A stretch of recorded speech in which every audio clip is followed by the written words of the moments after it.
Shalom, very exciting lesson. So, we're going to be having a look at this verse again, a prophet like you, referring to a prophet like Moshe that was to be sent. We're going to be linking that into Arizal's commentary, looking a little bit more in depth into Arizal's commentary and seeing how that we can draw some conclusions based on that commentary regarding the beginning of Christianity and Islam, especially the life of Yeshua, Jesus, and Muhammad. So let's go and have a look, because this is absolutely fascinating. It's wonderful stuff. Okay, so this is the Arizal's commentary on Ve'at Hanan. Very, very important commentary. And I'm just reading it from this book here. Hope you can get that. Apples from the Orchard. Really, really wonderful book. I read a little bit from this prophecy last lesson, but we're just going to be having a look at it in more detail and seeing how that links into the life of Yeshua and the beginning of Christianity, and the life of Muhammad and the beginning of Islam. Okay, so we start off with the verse from Deuteronomy. God grew angry with me, this is Moshe speaking, because of you, and did not listen to me. God said to me, it is enough for you. Speak to me no more of this. And he was basically pleading so he could go into Eretz Yisrael, the Holy Land of Israel. But he was denied that. Okay. So this is what the Arizal then says. We're here. The Arizal discusses the meaning of the words, it is enough for you, Rav Lach, which can also mean you have a teacher, because Rav is obviously teacher. That's where we get rabbi from. And Lach is for you. Okay, so the words could be interpreted, this is what Arizal says, as it is enough for you, i.e. I'm going to send you a teacher, referring to a time in the future where Moshe would reappear. And this whole commentary on the parasha Ve'at Hanan is called the reappearance of Moshe, and we're talking about the reappearance of Moshe as the Mashiach. It's very specific what Arizal is talking about here. He's talking about the coming back of Moses in his role as Mashiach, the Redeemer. Okay, so let's get that bit clear. Right, let's carry on then. It says, this means that Moses was originally the teacher of all other prophets. Moses being the first prophet to communicate God's word to the people, was a prototype for all subsequent prophets and leaders of the Jewish people. They would all learn from him and aspire to his level. But when he pleaded to enter the promised land with the rest of the Jewish people in order to continue to shepherd them, God in a way did answer his prayer by assuring him that his soul would return and be vested in the soul of each generation's leader. In these cases, however, he would not initially be the teacher, but the student. Okay, so this is a concept to be found within Judaism, the Moshe of the generation. However, later on in this actual commentary is very specific. He's not just talking about the Moshe in each generation, because some of the great sages were the Moshe in each generation. Arizal probably one of them. And also the Mashiach ben Yosef of each generation. There is, like Vilna Gaon was the Mashiach ben Yosef, the Messiah son of Joseph in his generation. And he also lists others that fulfilled this generational appearance of the Mashiach ben Yosef. And there's lots said about the generational appearance of Moses in some of the great sages. Okay, so this is a generational appearance of Moshe. But we're talking also, you've got to take into consideration, we're also talking here about a millennial appearance of these messianic figures. So there's obviously a millennial appearance of Moshe, the original Moshe, and then his soul, he's the Mashiach of Yotei Waweh. His soul reincarnates at the level of the millennial Mashiach ben Yosef. And then again, the soul of Mashiach, who was first Moshe, then Yeshua, Mashiach ben Yosef, reappears again in the role and capacity of Mashiach ben David. right? These are the generational figures. Sorry, these are millennial figures. And then in each generation, we have a representative of those generational figures. Okay, so generational Moshe, generational Mashiach ben Yosef, generational Mashiach ben David. Okay, so I just want to clarify, and Arizal definitely is talking about the final reappearance of Moshe in this article. I can't go through all of it to the end of the article because it's too extensive, and I don't want to breach copyright. So I'm just going to go through a section of it, but I just wanted to clarify that because we are going to then talk about the millennial appearance of the messianic figures that we see in Yeshua and that we see in Muhammad. Okay, so, but afterwards, so we're on this section now, but afterwards, i.e. when Moses' soul would return in every generation, he, in the form, that generation's next leader, would need a teacher to teach him. In particular, the prophet Eliyahu, Elijah, would come and teach him, and the generation will then begin to shine within him. So he will raise up his particular generation. Moses' soul impregnated each new generation's up-and-coming leader. Impregnated in each new generation's up-and-coming leader must begin from scratch and learn the Torah from others. So he doesn't come into this world fully gifted with the ability to teach Torah to the degree that he ultimately teaches Torah, okay, or to pass on the word of God to that particular generation. And on likewise the millennial appearance, this is talking about the generational appearance of Moshe. This applies also to the millennial. The millennial appearance is the big appearance of the actual Mashiach ben Yosef, the actual Mashiach ben David. Okay, and anyway, let's read on. So, one of the missions of the prophet Elijah, who ascended alive into heaven and became a type of angel, is to teach the secrets of the Torah to the scholars in every generation who are worthy of this. Once an individual begins to learn the inner dimension of the Torah basically is the secret level of the Torah, which is a revelation of the Mashiach ben Yosef. Okay, he begins to identify with the unique psychosocial context of his generation and thus develops his innate leadership qualities. Okay, right, however, let's have a look at this because we have got evidence that Yeshua was definitely connected to this concept of the Ravlach, a teacher for you. Let's go and have a look at this. I've pointed this out before. We've got this concept here, and just wait a minute. Right, so I just had to go separate those out. So this is, it is enough for you, which Arizal tells us very clearly they also can be translated as a teacher for you, i.e. when Moshe reappears, when the Mashiach reappears, he will need a teacher to elevate him up to the level of Mashiach, Ravlach. Okay, it is enough for you. We're possibly going to have a brief look at this number here, 732, because it's very significant. 57, by the way, is Hamoshiach, the ordinal of Hamoshiach, and 45 is Adam. Okay, together they come to, I think 102, don't they? Which would be Emunah, as in Emunah, faith. The whole purpose of the appearance of the Mashiach is to rectify our faith in Yod-Heh-Waw-Heh. Right, but this is where it gets interesting. Now, John the Baptist was a teacher for Yeshua.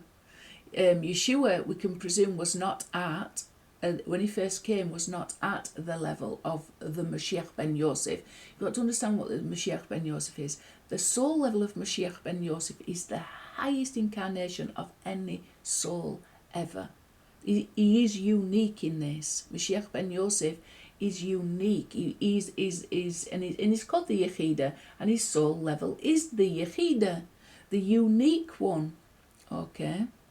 So, but when he first appeared, he wasn't at that level. We can see this clearly through the story of what happened in regarding John the Baptist and his baptism, his mikveh. Okay, but there's indication in that whole story that John the Baptist was his Ravlach. He was the teacher that was sent to raise him up to the level where he attained his level, Mashiach ben Yosef, the highest level of soul possible. And somehow that came via his interaction with John the Baptist. And that goes right back to when they were in the womb together. You know, there's all kinds of significance in this. But we've got the words here, Ravlach. I've pointed this out before. The most famous words of John the Baptist are, he must increase and I must decrease. That's from John 3:30. And as we can see here very clearly, we can see very clearly that we've got the words Ravlach here impregnated into this verse is very clearly Ravlach. It starts, Hu Yelech Holoch, Warav Wa'ani Elech Holoch Chesor. Okay, so he must increase and I must decrease. I hope I said that properly. I haven't got the vowel pointings on, so it's a little bit more difficult for me to read. But Yelech, there you can see the last two letters are lach, as in lach, Ravlach. And then you've got haloch, warav. So you've got the rav there, that's the increase. Okay, he must increase. It's like in his going around walking, he increases, and me in my going around walking decreases. There is a, you know, it's linked to halakha as well in some way. These, so you know, it's that back to the teaching, isn't it? You know, this is talking about how John the Baptist is what in his walking he increases, in his going about walking he must increase, and me in my going about walking must decrease. But like I say, that word that holech is related to halakha, which is the whole way that we walk in Torah. Okay, so he's really saying that his teaching must exceed mine. My teaching must decrease and his teaching must increase. So where does he get the increase from? He gets it from John the Baptist decreasing himself, diminishing himself, and teaching Yeshua. So there's all kinds of wonderful connections in that. So we've got Ravlach right there. But this, however, comes from, this is also connected to Psalm 126. Which really, it says, eventually God will return Israel to its land, rejuvenated in body and spirit. This is the song that we sing every time on a Shabbat when we eat the bread and sing the Birkat Hamazon, the blessing after food, after nourishment. So it's one of the Psalms of Ascent, Psalm 126. There's a lovely song that goes with it. It's absolutely beautiful. But part of that is, it says here, look, Holoch Yelech. So it's these exact words here in reverse order. Hu Yelech Holech. It's in the psalm, it's Holoch, exactly spelt like that. Yelech. Walk on, he walks weeping. Does he who carries the measure of seeds, but return, he will return in exaltation, a bearer of his sheaves. Okay, so this is very highly messianic, related to Mashiach ben Yosef. Why do we know? Because Alu Motal, his sheaves, it says, my sheaf arose and all your sheaves bowed down to it. Okay, so these concepts of the sheaf, he is out there like the Hukabatsan, the beggar gathering in the lost of the house of Israel. Okay, this is all Yeshua that does this. So we can see there's some really powerful connections. One, to what Arizal said, we can clearly see the link between the Ravlach and John the Baptist. We know that John the Baptist taught Yeshua, he came first. And we also know that he baptized Yeshua, and what happened after he baptized Yeshua? The dove, the Holy Spirit descended upon him like a dove. That was the soul of Mashiach ben Dawid. Sorry, the Mashiach ben Yosef. At that point, with the baptism of John the Baptist, he then received the level of his soul. Moshe was then elevated up to Mashiach ben Yosef. The soul of Moshe, who came and incarnated into Yeshua, was then elevated up to the level of Mashiach ben Yosef, right at that point where the dove descended like a dove, Keyona. Okay, it's all symbolic. Why? Because he says the only sign I will give a wicked and adulterous generation is the sign of Yonah. So it's all connected to powerful messianic concepts. It's all coded messages. Then what happened to Yeshua? He goes out into the desert and he's tested 40 days and 40 nights without food and water against Satan. Okay, so let's just put some perspective on just how much he was tested and just how much he endured. You know, like if I go in a car and somebody pulls out in front of me, I will lose my temper sometimes, not always, but something unexpected happens. The kids start playing up. The door, the door, they come in the door and don't even say hello. I could get excited about that. We are not able to sustain even a few seconds of temptation. I'm telling you now, it's the truth. You will be lucky to be able to withstand all the temptations that we have to go through in a day. That's why we've got to continually repent. We continually say things out of place. We're continually thinking thoughts that are unholy and hurtful and harmful to us. And we're continually doing things that are wrong. Okay, he withstood the temptation of Hasatan 40 days, 40 nights without food and water. We can't comprehend what he went through. We haven't been able to endure Satan. And another thing, these are tiny little provocations. We can't withstand them. Hasatan unleashed absolutely everything against him in that desert, and he withstood Satan in his own territory. By the way, the desert is Satan's territory. It's like Moshe going up to heaven and wrestling with the angels to bring the Torah down to earth. Moshe went up to the angel's territory. Yaakov fought with the angel, but he fought the angel in his own territory. He's yet to face Esau in his own territory. Okay, but Yeshua faced Hasatan in his own territory, in Satan's own territory, and defeated him and overwhelmed him, just as Moshe did. That's a sign of the Mashiach. Okay, so Mashiach ben David will come and overwhelm Esau in Esau's own territory. Okay, and this is looking like it's happening a little bit through Islam, because they're coming into Europe, which is predominantly Edomite territory, even though they are Christians and of the lost house of Israel. They have, there is connections to Esau also, and yet they are coming in and overwhelming to a certain extent Esau in his own territory. And this is the role of Mashiach ben David. Okay, so there's all kinds of ways that we can look at it if our eyes are prepared to be open to see. It's all happening before us. There's nothing vain or empty in this world at all. Everything has purpose and meaning, and everything is part of a perfect plan that's been orchestrated for the entire of humanity and the entire of creation's benefit. Okay, we're witnesses to all this perfection. We just have to open our eyes to see it. Okay, so that's very interesting. This is all wonderful stuff. Let's have a look on. I don't think I've got any more to say, but you need to meditate on these things. You need to meditate, even go further into these concepts. They're absolutely incredible. There's a lot to think about. It's exciting. So again, we've got this. This is just a continuation of what we've just read. At first he will be dumb, not knowing how to open his mouth. Okay, so Muhammad, to a certain extent, he was illiterate. He couldn't speak of all these lofty things. He didn't even understand what was happening to him. But he was sent a teacher too. We'll just read on and then we'll get to that bit as well, because it's all very interesting.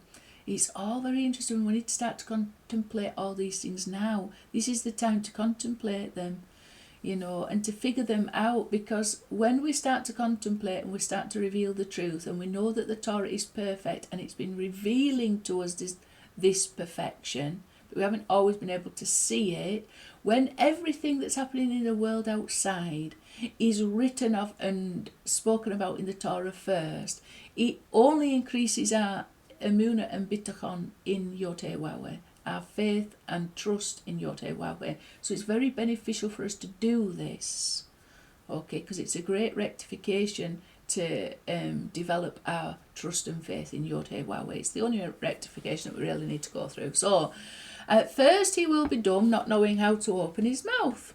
He will not have learned the art of articulation and inspiring speech. In fact, we see that even then, i.e., in Moses' own lifetime, something of this promise was fulfilled. Our stages state in reference to the verse, "I can no longer come and go," that it refers to Torah study, meaning that the fountains of wisdom had closed up for him and he needed to learn Torah from Joshua.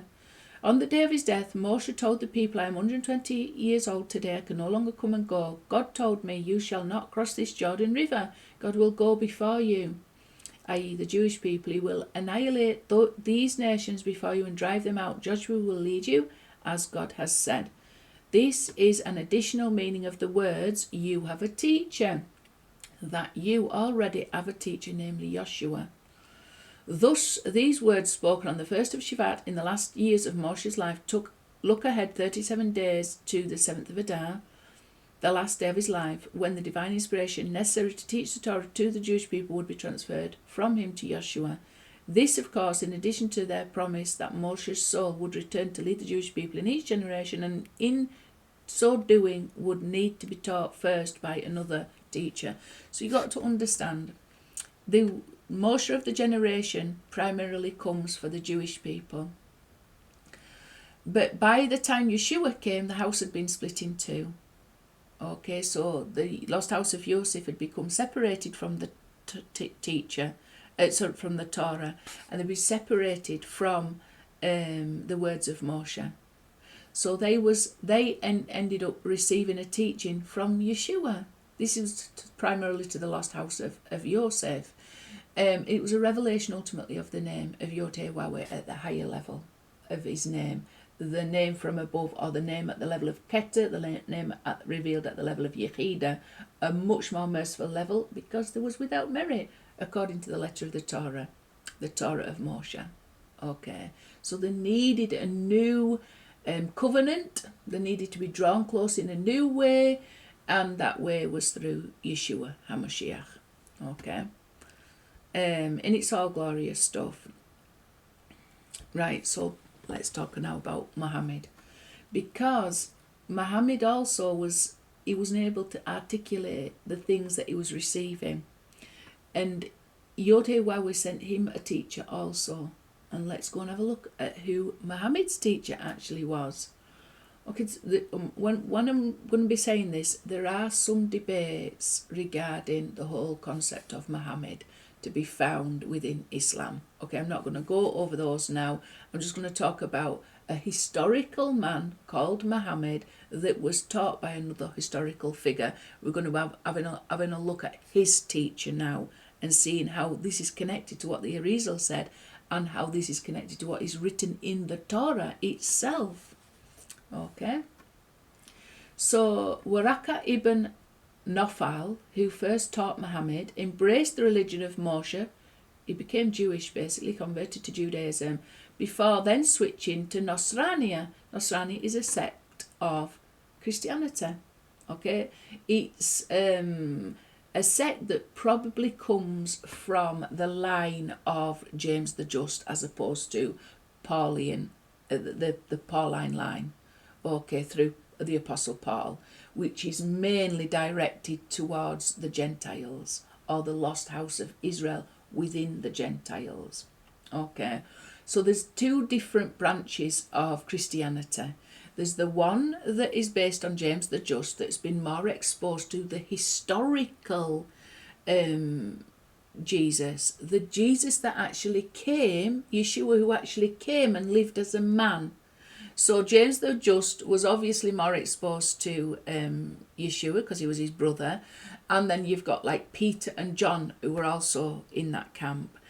And then you've got Paul, who never met he never met an historical Yeshua. He only ever met Yeshua once he was transformed into this super spiritual reality that then became the Mashiach ben Yosef, this super spiritual reality that was no longer incarnate within the body of a man. Okay, so Paul's experience was different, and the beliefs that came via Paul are also different, because it's based on a super spiritual transformation of Yeshua into this phenomena called Mashiach ben Yosef. Okay, and so Paul's experience were different, and the belief system based on Paul's experience that were birthed out of that are different to the belief system that were birthed via James the Just and John and Peter. Okay, it's different because they'd engaged with the historical Yeshua. So the people that had met Yeshua did the branch of Christianity, some of the branches of Christianity that grew from the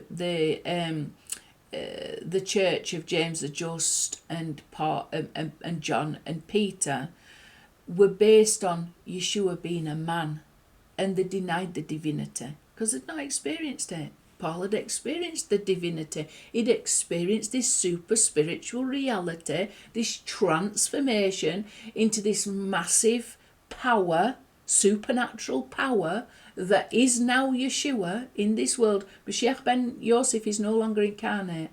I experienced Mashiach ben Yosef. I didn't meet a man. I experienced a powerful, transformational, supernatural experience of him. Okay, an awakening from above to below.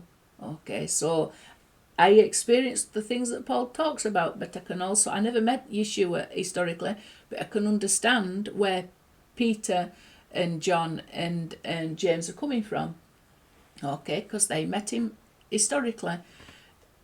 Waraka ibn Nofal embraced the type of Christianity, Nosrania, that was from the side of James the Just, that believed in the historical, that had experienced the historical Yeshua as he was incarnate in a man, Mashiach as he was incarnate in a man. They didn't believe in the divinity because they obviously hadn't experienced that. Paul had, however, and presented a much more divine representation of the Mashiach in his teachings, and the beliefs that came from that are based on Paul. Okay, so I just want you to appreciate who Muhammad's teacher was and which strain of Christianity, because that strain of Christianity went into Islam and is still very present today.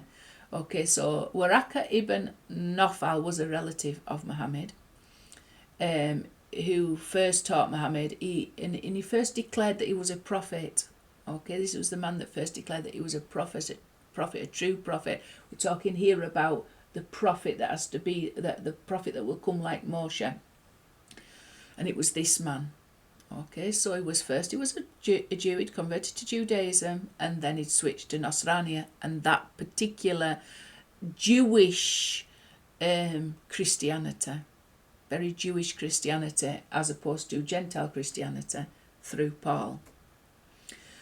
So he followed the monotheism of Moses and Jesus, which was based on the Pentateuch and the Bible, the Tanakh, okay, or the Chumash and the Tanakh, which is the five prophets of the 5 books of Moses, the first 5 books of the Torah, and then the prophets and the prophets and the writings. Waraka became Muhammad's mentor when he was the head of a church in Mecca. So it's not just like a regular believer. He was a very high up, highly regarded leader, and he understood Hebrew and things like that. He was not just somebody who was a believer. He had a very prominent role in Mecca at the time. So this is the 7th century. His sect, unorthodox belief in Jesus the Messiah, i.e. unorthodox because they deny the divinity, okay, belief in Jesus the Messiah is embodied in Islam today. So in Islam you have that same belief, the belief that was part of the Jewish church, the church in Jerusalem, the church of James the Just. Those believers that actually met Yeshua. That is the form of belief in Jesus that is found within Islam today. So we can see where it came from a certain degree. And then Paul went in and became what we know as Western Christianity that we find today, based on Rome. Okay, so there is a difference. It's all interesting. It's all interesting stuff. It's very fascinating, and there's a lot of history. I'm hoping to do some teaching on it soon about the influence of these particular brand of Christians in the area of Arabia at the time when Islam was just being first formed. There's lots of interesting history, and there's also lots of interesting history to show how some of the songs of praise and some of the teachings to be found in Aramaic, it would appear have made their way into the Quran. And some of the things that are understood to be praise about Muhammad possibly originally praise about Yeshua. Okay, so there are books out there. I'm not going to go into that because it's quite controversial stuff, but it's very interesting to think that perhaps a lot of the influence in the Quran actually came from early Christian Aramaic teachings and liturgy and things like that. It's very interesting. But this is just who was Muhammad's teacher, this man here. Okay, so it says a lot. Muhammad couldn't even read or write. It was this man here that was doing that for him. And it's even mentioned that after he died, the whole revelation stopped for quite a considerable time for Muhammad, because he obviously didn't have somebody that could process what he was receiving. It was through this man that Muhammad's prophecy and his revelation was understood and interpreted and written down originally. Okay, as far as I'm aware. Right, so then we get to this last bit that I've already gone over last lesson, but I'm just going to repeat it because we've got this whole concept of the Aleph, Lam, the Alif, Lam, Mim.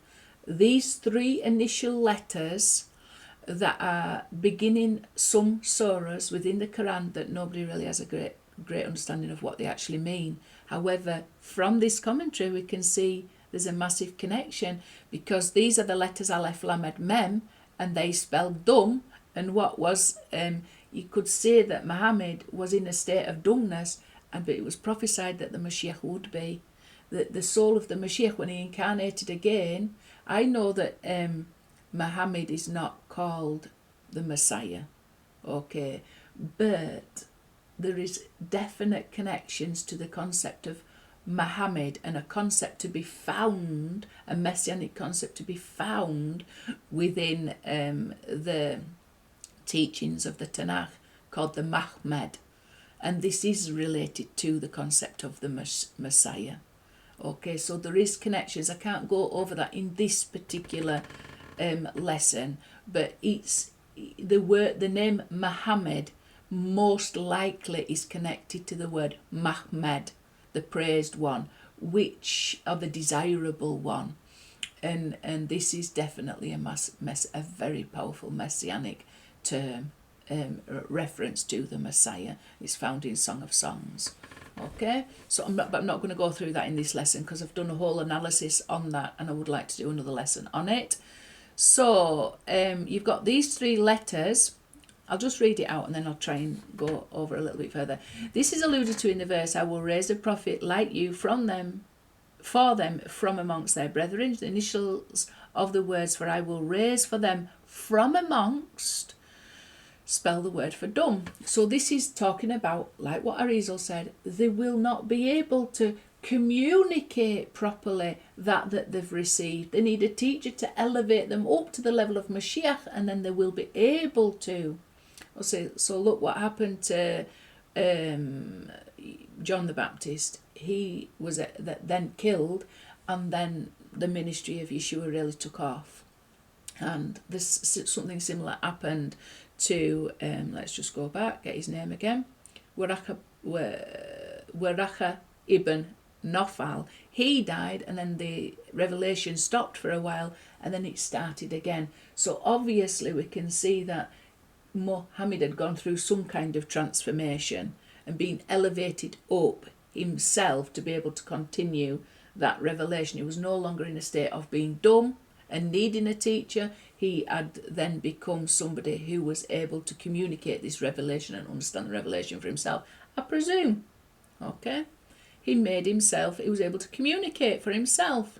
He was no longer dumb. But they all start that way.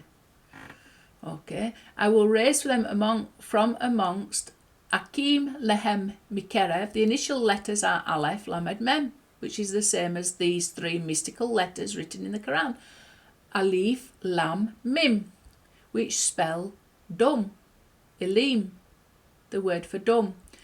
The passage from which this verse is taken states that the Jewish people will never have to guess what God's will is for them. Unlike other nations that need to resort to divination and soothsayers, there will always be prophetic leaders who are mystically understood to be impregnated with Moses' soul, who will convey God's will to the Jewish people. The full verse quoted here is, I will raise a prophet like you from amongst their brethren, and I will place my words in his mouth, and he will tell them all that I commanded him. So we can see that this has happened in the life of Yeshua. We can also see it's happened in the life of Muhammad.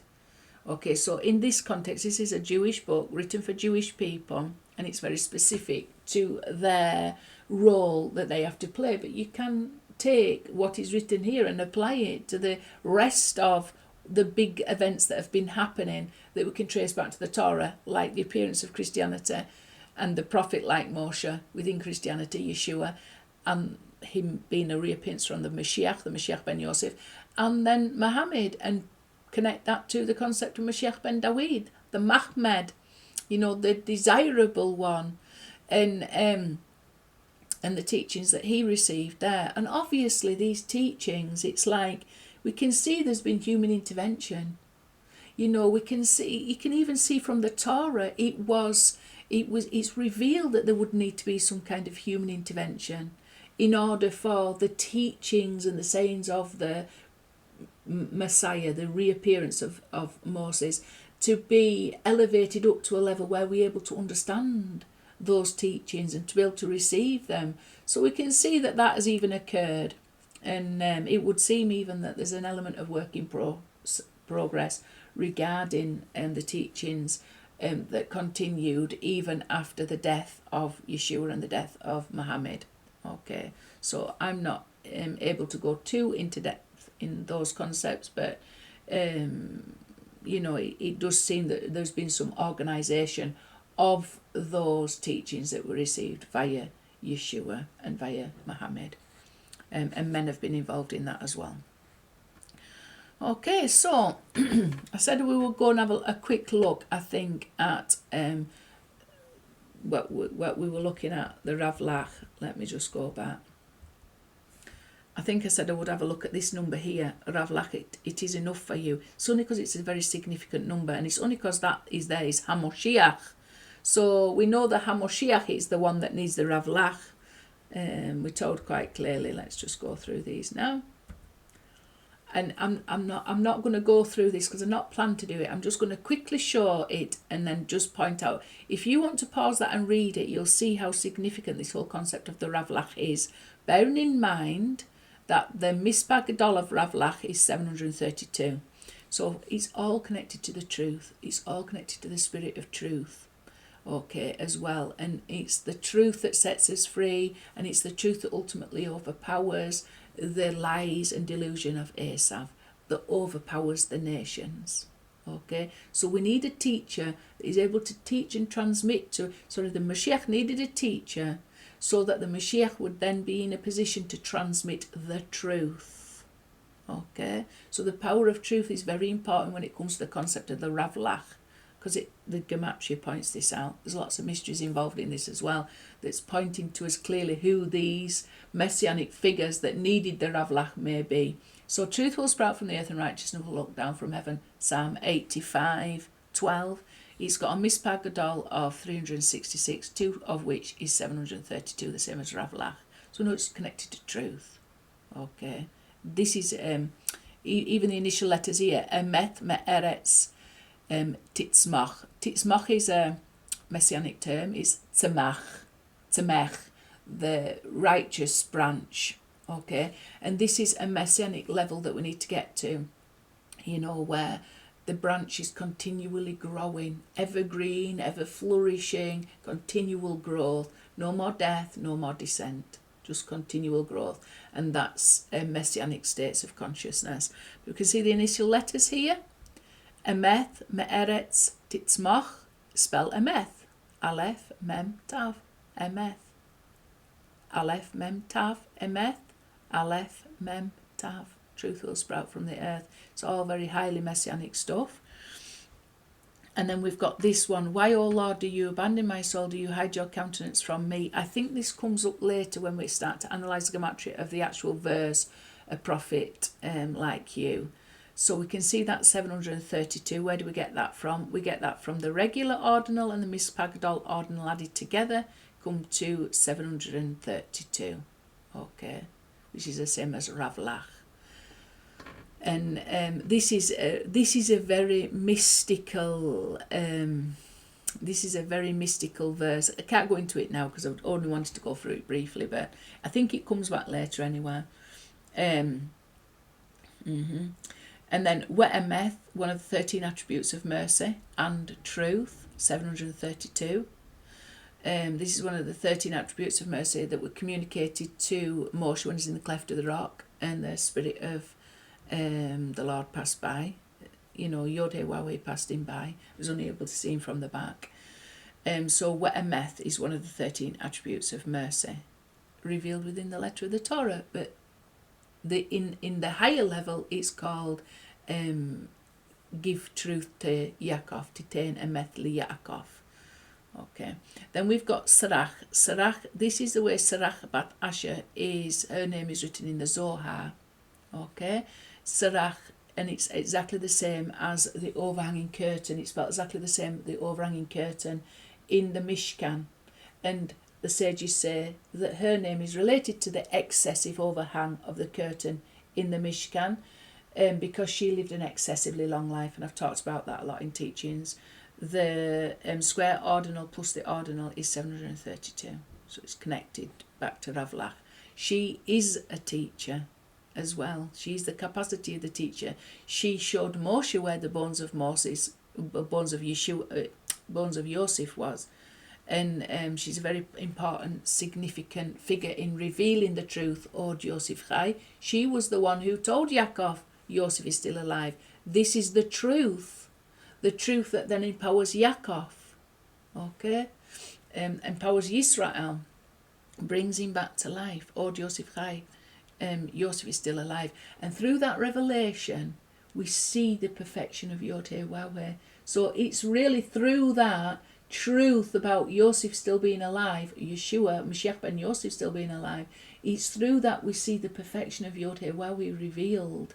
Okay, so it's very important. So she is a conveyor of that message. She's a Ravlach. Achat Weshesh Me'ot. So this is in the 601 year, and this is the redemption that Noah experienced, because this is when the ark came to rest and the dove was set out in the 601st year. It's also 601 is also the tipping point of truth, and I've done teachings about that. I can't go through that now. I may put a link in the commentary. If you were to type 601 in search my videos, you would come to a video that would go through that concept, how the Baal Shem Tov indicated through his commentary that 601 was a tipping point of truth. So again, it's connected to truth. The ark rests, and it's the ark comes to a rest, and redemption is experienced when we attain truth. Okay. And the tree of knowledge. So there's always the unholy opposite, where it's had the ath. This is what we're trying to overwhelm, aren't we? We're trying to overcome the power of the tree of knowledge. Okay, we need truth to do that. We need a Ravlach. Perfection of the world, Tikkun Olam, comes to 732, so we're in the process of rectifying the entire of creation. to be able to reveal the truth about God. Elohim, so we've got the Mispah Gadol, and the regular come to 732, so very powerful again. Even Joseph said quite mysteriously, am I instead of God? So there's all kinds of mystical understandings of that. 127 is one of the fillings out of Yeshua. It is leprosy. Hu Tzaharath, it comes to 772, which is 2 times 386, 2 times Yeshua. Yeshua is the leper, he is the Mashiach, basically, and he's called a leper. Square ordinal of that is 1464, which is 2 times 732.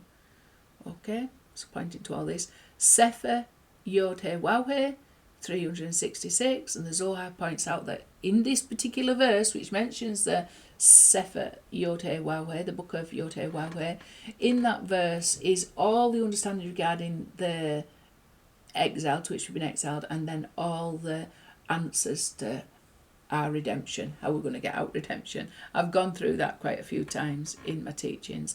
Levan, the Mispah Gadol, is 732. So Levan was where Yaakov resided, and he also got his wives from the daughters of Levan. It's another very mystical concept is the whole concept of Levan. Chema Udvash, butter and honey. So this is messianic prophecy. The Messiah will be one who eats butter and honey. 366 related. And this is the outstretched hand over all the nations. 732. Okay. And then the curtain, Hari O, which is 366. This is also connected to Sarach, which is this likened to the overhanging curtain. And then that's all connected to Rosh Hashanah, and it's also connected to the prayer about Sar Hapanim, Yeshua Sar Hapanim, that's within the Rosh Hashanah Machzor, and all kinds of wonderful things. I've just copied this down, took this from a particular website. Maybe or will that the Tekiah Shevarim Trua, Tekiah blasts, which they're the different types of blasts that you can blast on the shofar during Rosh Hashanah, the blowing of the trumpets, blowing of the shofar, that we have made sound be embroidered in the heavenly curtain by the appointed angel Tatiel and the ministering angel Memtet of the inner chamber. So these Memtets, the Metatron, it's all highly messianic stuff, and it's all highly coded stuff. And this is talking about this curtain here, the curtain that separates between the holy and the holy of holies. It's all mystical stuff. It's all really wonderful. Right. Let's go and have another look on. So we've got this now. I will set up a profit from them. I realise now I probably kept the video running over a section of that. I apologise. Let me just go back and knock it off so that you'll be able to see it all in one. I didn't realise. Just wait a minute. So if you want to pause that and read that for yourself, then you'll be able to read it. Now, I didn't really want to go through, but seeing as it's so significant, seeing as it's so connected to the concept of the Ravlak, it's worth going through. So you want to pause that and read that for yourself now, then that's fine. Right, so let's get myself back. There we go. Right, I will set up a prophet for them from among their brothers like you, and I will put my words into his mouth, and he will speak to them all that I command him. So this is Deuteronomy 18:18. So we looked at some of the gematria in last lesson. This is looking at more. We're going to be looking at the filled. This filled, each letter as it sounds, and I think we're going to be looking at this 127. So straight away, this is really incredible.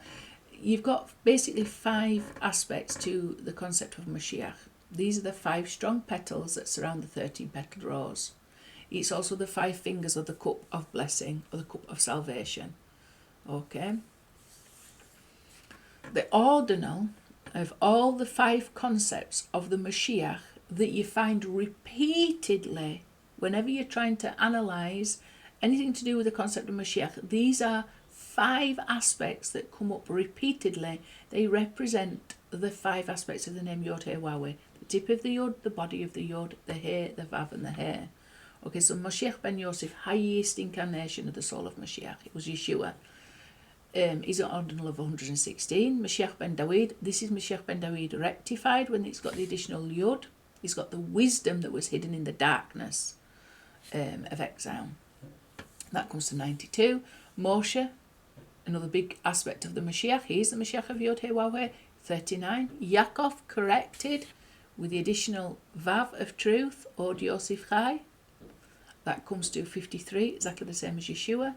And then Serach Bat Asher, who represents, in some instances, she represents the final letter He. She replaces Rachel. Rachel is ultimately the final letter He, but Rachel died and was cursed in a way, and it would appear that Serach stands in her stead.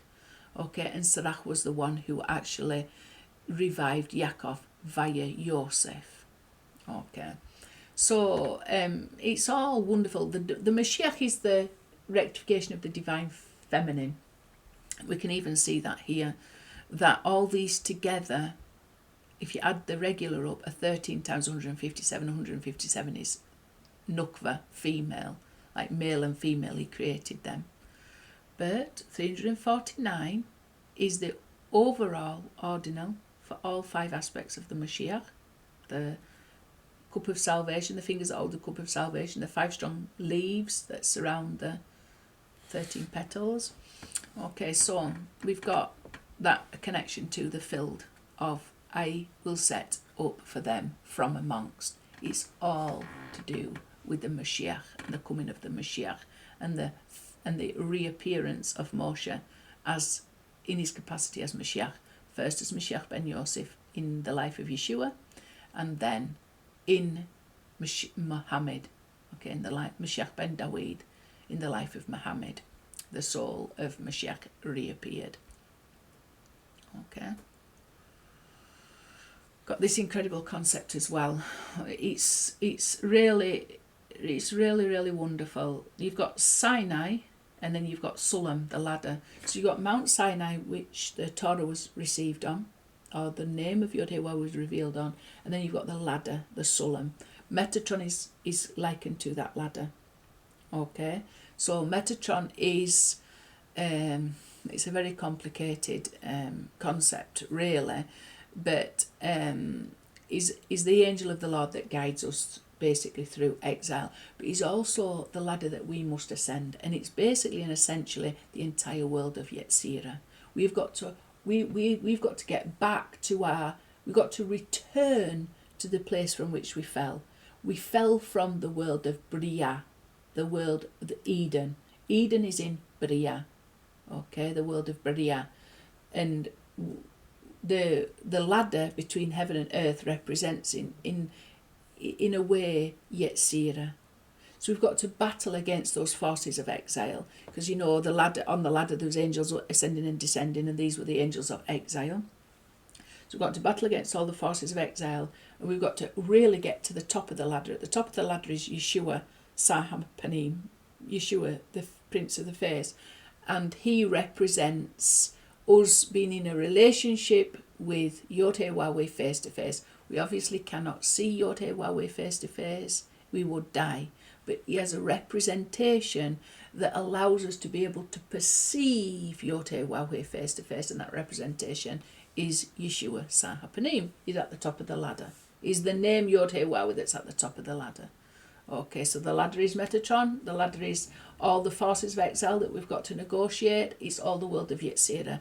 We've got to ascend all the rungs of the ladder to get back up to Gan Eden, which is the world of Bria, which is the place of Teshuv He, the return of the letter He.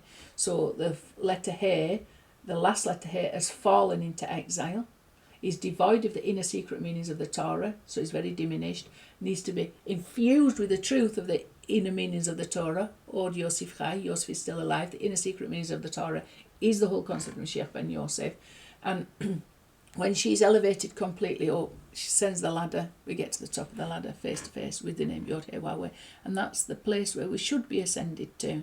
We get back into levels of consciousness that are equivalent to Adam before his fall. Consciousness of there's only Yod-Heh-Wah-Weh, nothing else beside. Attachment to the tree of life as opposed to the tree of the knowledge of good and evil. We get right to the top of the mountain instead of being looming under the mountain.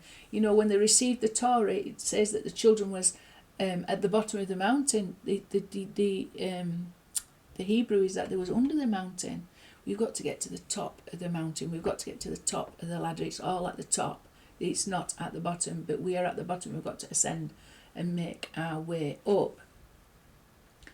Just notice that that's actually connected to... it's connected to John the Baptist, isn't it? It was he must increase and I must decrease. It came to 800.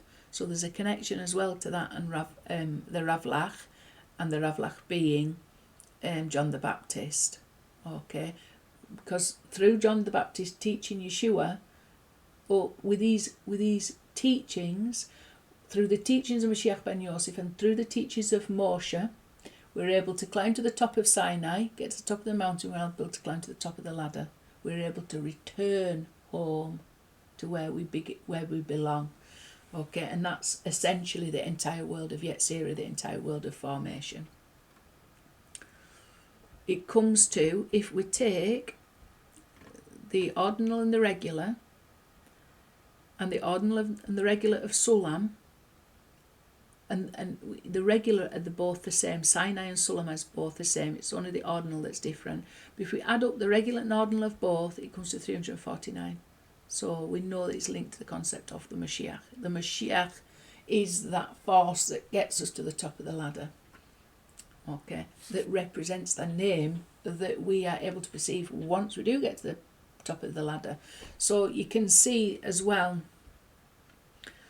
you know, if you was to look at a vertical representation of the name of you've got the name of Yod-Heh-Wah, where you've got the tip of the Yod, which is Keter, then you've got the body of the Yod, which is Chaya and Atziluth, and then you've got the He, which is Bria, the Vav, which is Yetzirah, and then you've got the final letter here, which is Asiyah.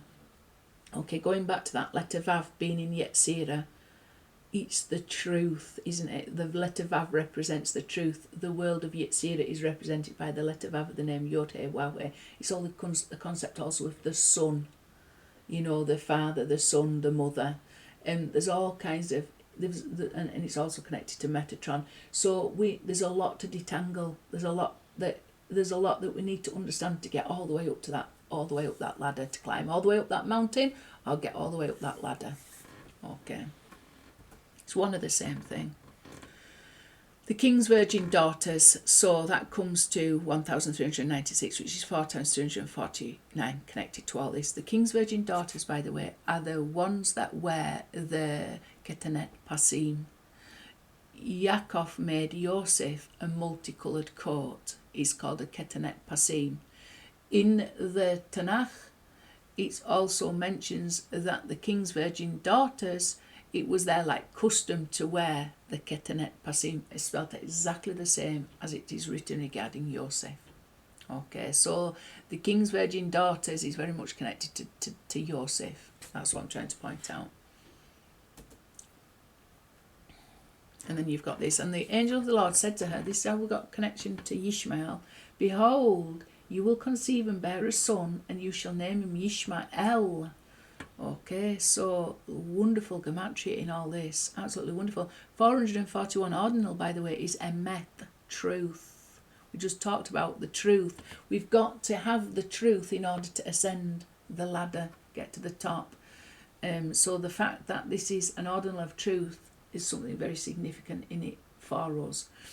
And then it's also connected. You add them together, you've got 3 times 1,047 and 9 times 349. So again, connected to all these major messianic concepts. It cannot be ignored. And also, following words add to Yeshua, 349. can't remember what I've put that. This is going back a while. 349 is the 71st prime. So 71 is Yonah. You know, the dove that descended upon, that represents the Ruach HaKodesh, the Holy Spirit. That also represents to a certain degree and the whole concept of the Mashiach. And it's the sign that Mashiach ben Yosef gave. Okay, he says the only sign I'll give a wicked and adulterous generation is the sign of the dove, and there's a lot involved in that, by the way. Everything is pointing to Muhammad being connected to Yonah, the sign that Mashiach gave. Even the fact that in exile the Yonah appears as a raven, an Orev, and the word for Arab is Erev, exactly the same letters. Some even interpret the fact that Eliyahu Hanavi was fed by the ravens as indicating that it was actually fed by Bedouin Arabs. Okay, so Arabs, not ravens. There's significance in all that. And then we've got this parasha, not this particular parasha, but I'm talking about. What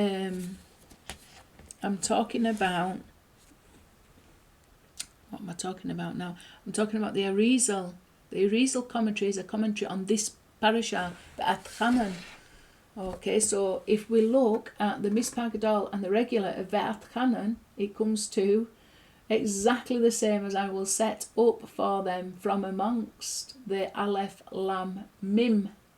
The Aleph Lam Mim. And we're talking about the Aleph Lam Mim found in the Quran. And this refers to the three aspects of Mashiach. The Aleph being Moshe, because he's associated with a small diminished Aleph of Vayikra. I've talked about this previously. The Lamed being connected to Yeshua, and the Mem being connected to Mashiach ben Yosef, Mashiach ben Dawid, sorry. So we can see the commentary of Atchanan is giving us a big indication that revealed in this commentary is something about this whole concept of the Aleph Lamed Mim, the prophet. I will set up a prophet for them from among their brothers like you. So there's a lot of indication that we've got to look at that parasha to have revealed to us the concept of Mashiach. And Enoch walked with God. So this is again connected up here to this, and it's also 3 times 349 connected to all this. And Enoch walked with God. This is the transformation of Enoch into Metatron. And according to the Vilna Gaon, Metatron and Mashiach ben Yosef are very, very, very highly connected, because basically they are representations of the upper light. They are representations of the aspect of Adam's soul that never fell and never sinned. Okay, so it remains intact and whole, and once we have rebuilt ourselves and got ourselves back up to Eden, we'll no doubt be crowned with that perfect level of our soul. And Metatron and Mashiach ben Yosef are connected to that whole upper light, that perfect aspect of everybody's soul that I talked about in last lesson that never suffered sin. And it's far away from us, but somehow we somehow still connected to it. And we somehow are able to still receive illumination from that light. Okay? And this is all the experience that Christians experience when they are born again. And when they receive that light, obviously they know it's Mashiach ben Yosef, but it's such a pure, holy light that it is one with godliness. So that's where you get people who are experiencing this supernatural state of Mashiach ben Yosef that's connected to the Pauline theology, because he experienced this supernatural upper light of Mashiach ben Yosef, this aspect of Adam that was remained intact and perfect, that didn't fall, that not part of the sin.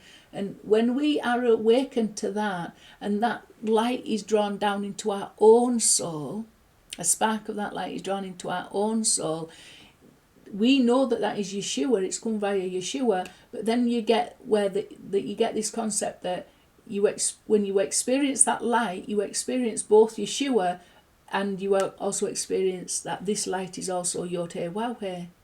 So there you get the confusion. You get a confusion. You've been illuminated with this very, very high level of light, this high level of soul, that you know is somehow connected to Yeshua, but it's also, you know, that it's definitely absolutely not separate from God. And at that level of soul, there is no separation between the name of Yod-Heh-Wah-Heh and the concept of Mashiach ben Yosef. That light, the light and the vessels are one. It's pure godliness. So that's where you can sometimes get the, Jesus is God, talking about a man that they've never met. It's not God. This is where the confusion is, and this is where you've got the separation into like Jamesian theology and Pauline theology. Somebody who's experienced the man, somebody who's experienced the supernatural revelation of this upper perfect light that is called Mashiach ben Yosef. There's a difference between meeting a man who's very, very holy and righteous to experiencing for yourself and being impregnated with this light via the concept of Mashiach ben Yosef. There's a difference. Okay, and this difference is it can be evidenced in Elijah, and it can also be evidenced in Enoch, because Enoch was transformed into this meta-archangel, Metatron, and he became part of that upper light, exactly the same as Mashiach ben Yosef. And Elijah also was transformed. He went up into heaven, and it's just like it said in this commentary, he became like an angel. And that's how now the spirit of Elijah is able to come and teach all the sages of each generation. And even us, even us, small as we are, we can be taught by Eliyahu. Might not be aware that it's Eliyahu who's teaching us, might be aware of him. We might, some people have received an incarnation of Eliyahu, somebody that's literally incarnated and come and taught them. Other people, it's just, I presume it's just been an impression that they've had. It's talked about quite a lot in sages. Some of the sages have mentioned their experience of being taught by Eliyahu. And then this is wonderful, isn't it? Yisrael, filled with the letter Nun and the Vav. So you've got the ordinal of Yisrael, the ordinal of the first filling out of Yisrael, the ordinal of the second filling out of Israel, add them together, come to 698, which is 2 times 349. It's also connected to the words that Yosef spoke, and remember me. Take me out of here and remember me. These were what caused him, showed 2 lacks of faith, caused him 2 extra years in prison. Mashiach ben Yosef is suffering 2 millennia in exile. But when that time is completely filled, and it's very soon, within the next 11 years, I think it is, or less, depending on which date you have for the crucifixion. But we're very close to the end. That's what I'm saying.